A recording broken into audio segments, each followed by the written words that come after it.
Hello বন্ধুরা, আশা করি প্রত্যেকেই ভালো আছো। আজকের এই ভিডিওতে আমি আলোচনা করতে চলেছি ক্লাস 9-এর ধীবর বৃত্তান্ত নাটকটি, যার রচয়িতা হলেন কালিদাস।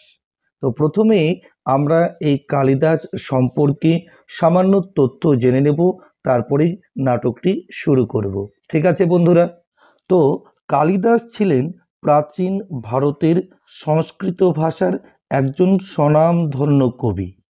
মহারাজা বিক্রমাদিত্যের সভায় নবরত্নের অন্যতম প্রধান রূপে গণ্য হয়ে থাকেন তিনি।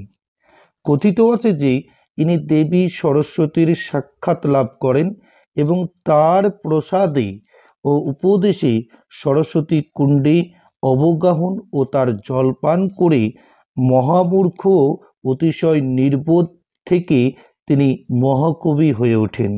তার রচিত গ্রন্থের মধ্যে রয়েছে অভিজ্ঞান শকুন্তলম, বিক্রমবর্ষী, মালবিকাগ্নিমিত্রম, রঘুবংশম, কুমার সম্ভব, মেঘদূত, ঋতুসংহার প্রভৃতি।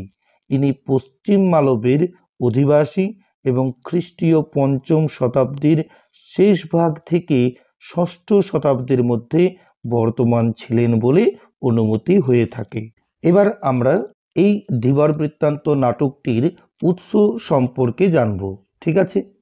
ধীবর বৃত্তান্ত নাট্যাংশটি ডক্টর সত্যনারায়ণ চক্রবর্তীর অনুদিত সংস্কৃত সাহিত্যের মহাকবি ও নাট্যকার কালিদাসের লেখা অভিজ্ঞান শকুন্তলম দৃশ্যকাব্যের সংক্ষেপিত ও সম্পাদিত গ্রন্থ থেকে নেওয়া হয়েছে। নাটকটি রাজা দুষ্মন্ত ও শকুন্তলার প্রেম আখ্যান। কালিদাস অবশ্য এই নাটকের কাহিনী মহাভারতের আদি পর্বের ৭০ থেকে ৭৪ সংখ্যক অধ্যায়ের কাহিনী থেকে নিয়েছিলেন। কালিদাসের অভিজ্ঞান শকুন্তলম নাটকটি সপ্তাঙ্কের নাটক এবং আলোচ্য পাঠ্যাংশটি নাট্যাংশের ৬ষ্ঠ অঙ্ক প্রবেশকের অন্তর্গত। ঠিক আছে, তাহলে চলো ধীবর বৃত্তান্ত নাটকটি শুরু করি।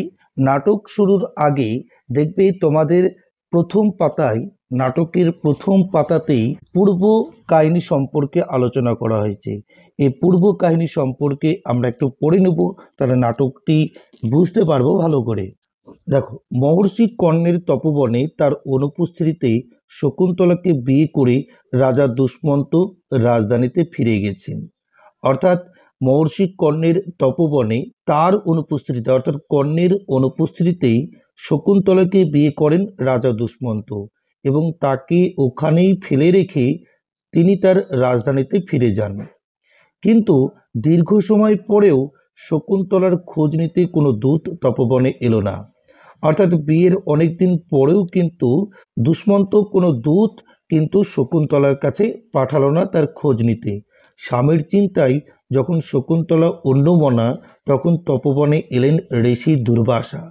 যখন শকুন্তলা তার স্বামীর চিন্তায় খুব চিন্তিত, তিনি চিন্তা করছেন যে কবে তাকে নিয়ে যাবেন এইখান থেকে বা এই তপোবন থেকে, তখনই সেই সময় ঋষি দুর্বাসা এসে তার দুয়ারে উপস্থিত। শকুন্তলা তার টের না পাওয়ায় ঋষি অপমানিত বোধ করলেন এবং অভিশাপ দিলেন, যার চিন্তায় সে মগ্ন সেই ব্যক্তি শকুন্তলাকে ভুলে যাবেন।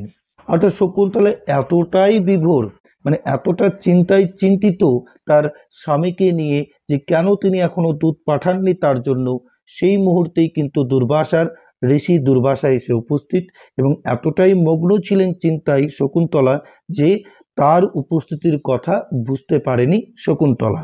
এবং সেই ঋষি দুর্বাসা প্রচণ্ড রেগে গেলেন এবং অভিশাপ দিলেন, যার চিন্তায় সে মগ্ন, অর্থাৎ শকুন্তলা যার চিন্তায় মগ্ন। কার চিন্তায় মগ্ন? এখানে তার স্বামী রাজা দুষ্মন্তের চিন্তায় মগ্ন সেই ব্যক্তি শকুন্তলাকে ভুলে যাবেন। শেষ পর্যন্ত সখী প্রিয়ঙ্গদার অনুরোধে ঋষি বললেন যে কোনো নিদর্শন দেখাতে পারলে তবেই সাপের প্রভাব দূর হবে। তারপরে শকুন্তলার বান্ধবী বা সখী প্রিয়ঙ্গদা, নামটা মনে রাখবে, শকুন্তলার সখীর নাম ছিল প্রিয়ঙ্গদা।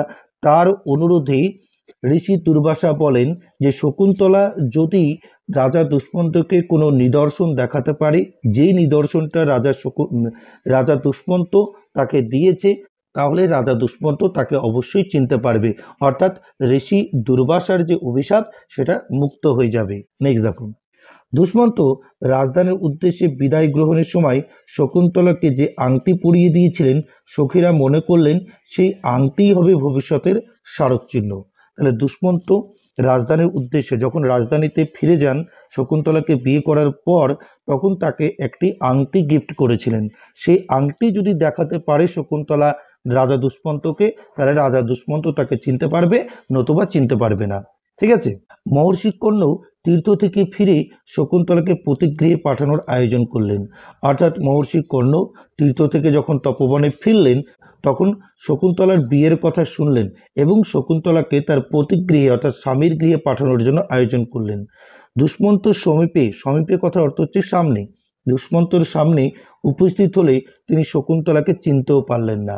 এদিকে পথে শচীতীর্থে স্নানের পর অঞ্জলি দেওয়ার সময় হাত থেকে খুলে পড়ে গেছে শকুন্তলার হাতের আংটি।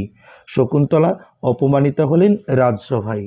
অর্থাৎ যখন শকুন্তলা দুষ্মন্তকে তার দেওয়া আংটি দেখাতে পারলেন না, তখন রাজা দুষ্মন্ত তাকে রাজসভা থেকে তাড়িয়ে দিলেন এবং শকুন্তলা এতে প্রচণ্ডভাবে অপমানিত বোধ করলেন। ঘটনাক্রমে সে আংটি পেল এক ধীবর। ধীবর কথার অর্থ হচ্ছে জেলে। তাহলে ঘটনাক্রমে সে আংটিটা কে পেয়েছিল? একজন ধীবর বা জেলে। তাহলে এতটা আমরা কি পড়লাম একটু বলে দিই তোমাদেরকে। শকুন্তলা ছিলেন মহর্ষি কর্ণের পালিতা কন্যা। তার অনুপস্থিতিতে মহারাজ দুষ্মন্তের সঙ্গে গান্ধর্ব মতে শকুন্তলার বিবাহ হয়। বিবাহের পর কিছুদিন আশ্রমে কাটিয়ে দুষ্মন্ত রাজকার্য সম্পাদনের জন্য নিজের রাজ্যে ফিরে যান। যাওয়ার আগে অভিজ্ঞানস্বরূপ রাজার নামাঙ্কিত মণিখচিত আংটি দিয়ে যান শকুন্তলাকে। তারপর একদিন ঋষি দুর্বাসা আশ্রমে আসেন। নিজের উপস্থিতির কথা জানিয়েও দুষ্মন্তের চিন্তায় চিন্তিত অন্যমনা শকুন্তলাকে সচেতন করতে না পেরে অপমানিত ঋষি তাকে অভিশাপ দেন। পরবর্তী সময়ে কর্ণ শকুন্তলাকে প্রতিগৃহে পাঠালে সেই অভিশাপের অনিবার্য পরিণতির ফলে দুষ্মন্ত কিছুই মনে করতে পারছিলেন না। শকুন্তলাও অভিজ্ঞান আংটি দেখাতে পারলেন না রাজা দুষ্মন্তকে, কারণ শচীতীর্থে স্নানের পর অঞ্জলি দেওয়ার সময় তার হাত থেকে আংটি খুলে পড়ে যায় ও হারিয়ে যায়। ফলে রাজসভায় শকুন্তলাকে অপমানিতা হতে হয় এবং শেষ পর্যন্ত ঘটনাক্রমে এই আংটিটা পায় একজন ধীবর বা জেলে। এবার মূল নাটকটি শুরু করছি। তারপর নগর রক্ষায় নিযুক্ত রাজচালক এবং পিছনে হাত বাঁধা অবস্থায় এক পুরুষকে সঙ্গে নিয়ে দুই রক্ষীর প্রবেশ। অর্থাৎ দুই রক্ষী একজন পুরুষকে পিছনে হাত বাঁধা অবস্থায় তাড়িয়ে নিয়ে এনে প্রবেশ করে। দুই রক্ষী বলছে তাড়াতে, তাড়না করে কথার অর্থ হচ্ছে তাড়াতে তাড়াতে। ওরে বেটা চোর, বল এই মণিখচিত রাজার নাম খোদাই করা এই আংটিটা তুই কোথায় পেলি? অর্থাৎ চোরকে রক্ষী দুজন বলতে বলল যে সে রাজার নাম খোদাই করা এই আংটিটা কোথায় পেয়েছে। পুরুষ ভয় পাওয়ার অভিনয় করে বলছে, আপনারা শান্ত হন, আমি এরকম কাজ অর্থাৎ চুরি করিনি। প্রথম রক্ষী বলছে, তবে কি তোকে সদ্ব্রাহ্মণ বিবেচনা করে রাজা এটা দান করেছেন নাকি? পুরুষ বলছে, আপনারা অনুগ্রহ করে শুনুন, আমি একজন জেলে, শক্রাবতরে আমি থাকি। অর্থাৎ এই জেলেটি থাকে কোথায়? শক্রাবতরে। দ্বিতীয় রক্ষী বলছে, বেটা বাটপার, আমরা কি তোর জাতের কথা জিজ্ঞেস করেছি? শ্যালক বলছে, সূচক। এই সূচকটা কি? ওই দুই রক্ষীর মধ্যে একজন হচ্ছেন সূচক। এবার রাজ শ্যালক কি বলছে? সূচক, একে পূর্বাপর সব বলতে দাও, মধ্যে বাধা দিও না তোমরা। দুই রক্ষী বলছে, তা আপনি যা আদেশ করেন। এই বল, কি বলছিলিস বল। পুরুষ, আমি জাল, বড়শি ইত্যাদি নানা উপায়ে মাছ ধরে সংসার চালাই। শ্যালক একটু অট্ট হেসে কি বলছে, আরে তা তোর জীবিকা বেশ পবিত্র বলতে হয় দেখছি। অর্থাৎ ধীবরটি রাজার দুষ্মন্তের আংটি চুরি করেছে এই ধারণার বশবর্তী হয়ে রাজার শ্যালক ও দুই নগররক্ষী তাকে ধরে আনেন। রাজার শ্যালকের নির্দেশ মতো ধীবর তার আত্মপরিচয় দেন ও জানায় যে সে একজন জেলে এবং সে শক্রাবতরে থাকে। জাল, বড়শি ইত্যাদি দিয়ে মাছ ধরে সে জীবিকা নির্বাহ করে। জেলের এই অকপট স্বীকারোক্তির প্রসঙ্গে ব্যঙ্গ করে রাজচালক বলেছেন যে বেশ পবিত্র বলতে হয় দেখছি তোর জীবিকাটা। পুরুষ বলছে, শুনুন মশাই, এরকম বলবেন না। যে বৃত্তি নিয়ে যে মানুষ জন্মেছে সেই বৃত্তি নিন্দনীয় বা ঘৃণ্য হলেও তা পরিত্যাগ করা উচিত নয়। বেদজ্ঞ ব্রাহ্মণ স্বভাবে দয়াপরায়ণ হলেও যজ্ঞীয় পশুবোধের সময় নির্দয় হয়ে থাকেন। অর্থাৎ এখানে ধীবর জানায় যে রাজার অধীনস্থ সাধারণ প্রজা হয়ে চুরি করার মতো পাপ সে করতে পারে না। সে নিজের জীবন সাধারণভাবেই কাটাতে চায়। সে কিন্তু লোভী নয়। তাছাড়া নিজের জীবিকা সম্পর্কে সে প্রচণ্ড শ্রদ্ধাশীল। এই কারণেই রাজার শ্যালক তার জীবিকা নিয়ে ব্যঙ্গাত্মক উক্তি করলে সে অত্যন্ত ব্যথিত হয়। শ্যালক, আচ্ছা ঠিক আছে, তারপর তারপর কি হলো? পুরুষ এবার ঘটনাটি বলবে যে আংটিটা কিভাবে সেই ধীবর বা জেলে পেল। একদিন একটা রুই মাছ যখন আমি খণ্ড খণ্ড করে কাটলাম, তখন সেই মাছের পেটের মধ্যে মণিমুক্তায় ঝলমলে এই আংটিটি দেখতে পেলাম। পরে সেই আংটিটি বিক্রি করার জন্য যখন লোককে দেখাচ্ছিলাম, তখন আপনারা আমায় ধরলেন। এখন মারতে হয় মারুন, ছেড়ে দিতে হয় ছেড়ে দিন। কিভাবে এই আংটিটা আমার কাছে এলো তা বললাম। অর্থাৎ ধীবর জানিয়েছে যে সে জাল, বড়শি ইত্যাদির সাহায্যে নানা উপায়ে মাছ ধরে জীবিকা নির্বাহ করে। একদিন একটি রুই মাছ ধরে সেটি যখন সে খণ্ড খণ্ড করে কাটছিল, তখন সেই মাছের পেটের মধ্যে মণিমুক্তায় ঝলমলে এ আংটি পেয়েছিল। আর সেই আংটি বিক্রি করার চেষ্টায় জেলে যখন লোককে তা দেখাচ্ছিল, তখনই নগর রক্ষক তাকে ধরেছিল। আচ্ছা, তারপরে শ্যালক বলছে, আচ্ছা জানুক, এই জানুকটাকে, জানুকটা হচ্ছে অপর একটা রক্ষী। এর গা থেকে কাঁচা মাংসের গন্ধ আসছে। এ অবশ্যই গোসাপ খাওয়া জেলে হবে। তবে আংটি পাবার ব্যাপারে যা বলল তা একবার অনুসন্ধান করে দেখতে হবে। সুতরাং চলো সবাই মিলে তাহলে রাজবাড়িতেই যাই। দুই রক্ষী বলল, ঠিক আছে, তবে তাই হোক, চল রে গাঁট কাটা। এই গাঁট কাটা শব্দের অর্থ যারা চোর, যারা পকেটমার, তাদেরকে গাঁট কাটা বলে। সবাই এগিয়ে চললেন। শ্যালক বলছে, সূচক, সদর দরজায় সাবধানে এই চোরকে নিয়ে অপেক্ষা করো। ইতিমধ্যে এই আংটি কিভাবে পাওয়া গেল সেসব বিষয় মহারাজকে নিবেদন করে তার আদেশ নিয়ে আসছি। জেলের আংটি পাওয়ার বিষয়ে বলা ঘটনার সত্যতা অনুসন্ধান করতে বিষয়টি নিবেদন করবেন তিনি রাজা দুষ্মন্তের কাছে। রাজা দুষ্মন্ত প্রশাসনিক পর্যায়ে সর্বোচ্চ ক্ষমতা সম্পন্ন ব্যক্তি। তার সিদ্ধান্ত এবং বিচারই শেষ কথা। তাকে আদেশ বা হুকুম করা চলে না, কেবল প্রার্থনা বা নিবেদন করাই চলে। এই কারণেই এই নিবেদন শব্দটি এখানে প্রয়োগ করা হয়েছে। দুই রক্ষী এবার বলছে, দেখো আপনি প্রবেশ করুন, মহারাজ এই সংবাদ শুনে খুব খুশি হবেন। অর্থাৎ কোন সংবাদের কথা বলেছে এখানে? সংবাদটি হলো রাজার নাম খোদাই করা মণিমুক্তা খচিত চুরি যাওয়া বা হারিয়ে যাওয়া আংটি পাওয়া গেছে। আর শুধু আংটি নয়, সঙ্গে সঙ্গে চোরও ধরা পড়েছে। রক্ষী দুজনের ধারণা অনুযায়ী রত্নখচিত মূল্যবান আংটি হারিয়ে রাজা নিশ্চয়ই মনে খুব কষ্ট পেয়েছেন। রাজা হলেও সম্পদের বাসনা তার কম নয়। আচমকা সে মূল্যবান সম্পদ পাওয়া গেলে তিনি খুশি হবেন। তারপরে দেখো, রাজচালক বেরিয়ে গেলেন। প্রথম রক্ষী বলছে, আমাদের প্রভুর দেখেই খুব বিলম্ব হচ্ছে, আমাদের প্রভুর দেখি খুব দেরি হচ্ছে। দ্বিতীয় রক্ষী, আরে বাবা, অবসর বুঝে তবে না রাজার কাছে যাওয়া। রাজা তো ব্যস্ত মানুষ, কোনো কাজে কখন ব্যস্ত থাকবে তার ঠিক নেই, তাহলে অবসর বুঝে তো রাজার কাছে যেতে হবে।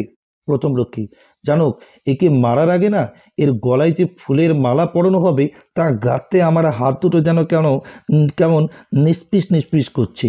জেলেকে দেখিয়ে দিল। পুরুষ জেলে বলছে, মহাশয় বিনা দোষে আমাকে মারবেন না, হ্যাঁ। দ্বিতীয় রক্ষী তাকিয়ে দেখে, এই তো আমাদের প্রভু, মহারাজের হুকুমনামা হাতে দিয়ে এদিকে আসছেন দেখছি। হয় তোকে শকুনি দিয়ে খাওয়ানো হবে, না হয় কুকুর দিয়ে খাওয়ানো হবে। রাজশ্যালক প্রবেশ করে। শ্যালক বলছে, সূচক এই জেলেকে ছেড়ে দাও। আংটি পাওয়ার ব্যাপারে এ যা বলেছে তা সব সত্যি বলে প্রমাণিত হয়েছে। অর্থাৎ আংটিটি ছিল শকুন্তলার অভিজ্ঞান স্বরূপ। সেই আংটি যখন ধীবর মারফত রাজার কাছে পৌঁছায়, তখন শকুন্তলার স্মৃতি রাজার মনে ভেসে ওঠে। রাজশালক বলে, এই আংটি দেখে মহারাজের কোনো প্রয়োজনের কথা মনে পড়েছে।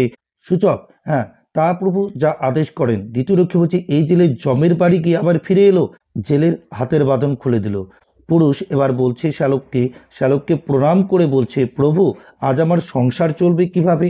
শ্যালক বলছে, মহারাজ আংটির মূল্যের সমান পরিমাণ এই অর্থ খুশি হয়ে তোমায় দিয়েছেন। অর্থাৎ জেলের বাড়ি সক্রাবতরে জাল, বড়শি ইত্যাদির সাহায্যে মাছ ধরে বিক্রি করাই তার কাজ। এভাবে উপার্জন করেই সে সংসার চালায়। সেই দিন নগররক্ষীদের জিজ্ঞাসাবাদের কারণে তার মাছ ধরা হয়নি, ফলে তার খাদ্যের সংস্থান অনিশ্চিত হয়ে পড়ে। দোষী না হয়েও অকারণে সে উপার্জন করা থেকে বঞ্চিত হয়েছে। তাই সাংসারিক কর্তব্যের খাতিরে সে বলে যে আজ আমার সংসার চলবে কিভাবে।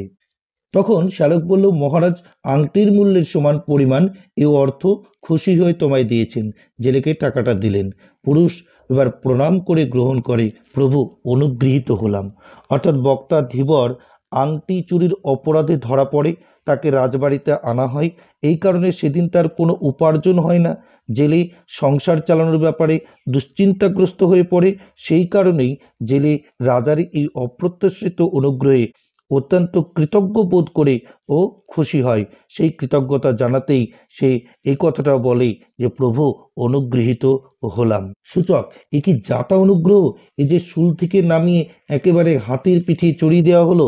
অর্থাৎ কিংবদন্তি অনুযায়ী অরাজক রাজ্যে উপযুক্ত রাজা খুঁজতে প্রশিক্ষণপ্রাপ্ত হাতিকে কাজে লাগানো হতো। হাতিটি যাকে পিঠে বসিয়ে রাজপ্রাসাদে ফিরত তাকে রাজা বলে মেনে নেওয়া হতো। ধীবর বৃত্তান্ত নাট্যাংশ হতদরিদ্র জেলেকে আমরা সেইভাবে সম্পদশালী হতে দেখি। সে তার সততা ও সত্যবাদিতার পরিচয় দিয়ে বিপুলভাবে পুরস্কৃত হয়। হুজুর, যে পরিমাণ পারিতোষিক দিচ্ছি তাতেই বোঝা যাচ্ছে সে আংটিটা রাজার খুব প্রিয় ছিল। শ্যালক বলছে, দামি রত্ন বসানো বলেই আংটিটা রাজার কাছে যে মূল্যবান মনে হয়েছে তা নয়। এমনটা আবার মনে হয় না। সেই আংটি দেখে মহারাজের কোনো প্রিয়জনের কথা মনে পড়েছে। স্বভাবত গম্ভীর প্রকৃতির হলেও মুহূর্তের জন্য রাজা বিহ্বলভাবে চেয়ে রইলেন। অর্থাৎ রাজা দুষ্মন্ত তার শ্যালকের থেকে পাওয়া আংটির দিকে তাকাতেই বিহ্বল হয়ে পড়েন। তার এই বিহ্বলতা সম্পর্কে শ্যালক বলেছে, এই আংটি রাজাকে তার প্রিয়জনের কথা মনে করিয়েছে। প্রকৃতপক্ষে এই আংটি রাজা দুষ্মন্ত শকুন্তলাকে অভিজ্ঞান স্বরূপ দিয়েছিলেন। ফলত ঘটনাচক্রে রাজার সামনে আংটিটা এসে পড়ায় তার মনে শকুন্তলার স্মৃতি জেগে ওঠে এবং তিনি পূর্বকৃত আচরণের জন্য লজ্জিত ও আত্মধিকৃত হতে থাকেন। এইসব কারণেই রাজা আংটিটার দিকে বিহ্বলভাবে তাকিয়েছিলেন। সূচক বলছে, তাহলে আপনি মহারাজের একটা সেবা করলেন বলতে হয়। জানুক বলছে, তার চেয়ে বলো এই জেলের সেবা করলেন।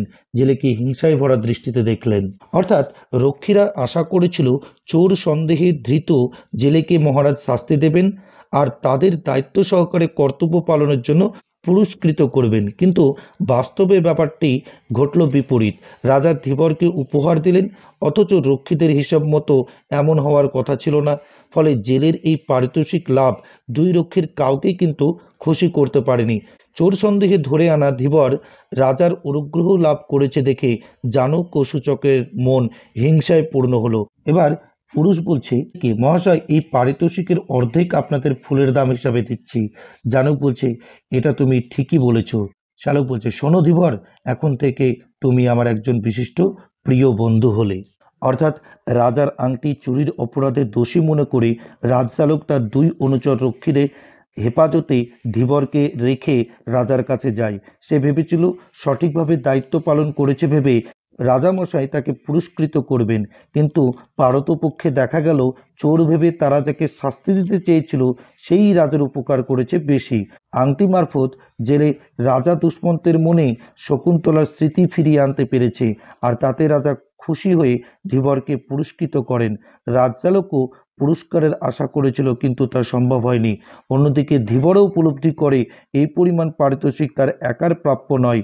তার স্বভাব বৈশিষ্ট্যে সে তার প্রাপ্য অর্ধেক পারিতোষিক তাদের দিয়ে দেয়। জেলের এই উদার নির্লোভ মনের পরিচয় পাওয়ার পরেই তারা বন্ধুত্ব স্বীকার করল। তারা পরস্পরের প্রিয় বন্ধুত্বের বাঁধনে বাঁধা পড়ল। সব শেষে লেখা আছে, দেখো যে তর্জমা, অর্থাৎ এই নাটকটি বাংলায় তর্জমা করেছেন হচ্ছে সত্যনারায়ণ চক্রবর্তী। ভিডিওটি ভালো লাগলে অবশ্যই একটি লাইক করে দিও এবং বন্ধুদের মধ্যে শেয়ার করে দিও। আর এই চ্যানেলে তুমি যদি নতুন হয়ে থাকো তাহলে অবশ্যই চ্যানেলটিকে সাবস্ক্রাইব করে দিও। ঠিক আছে, প্রত্যেকে ভালো থেকো, সুস্থ থেকো।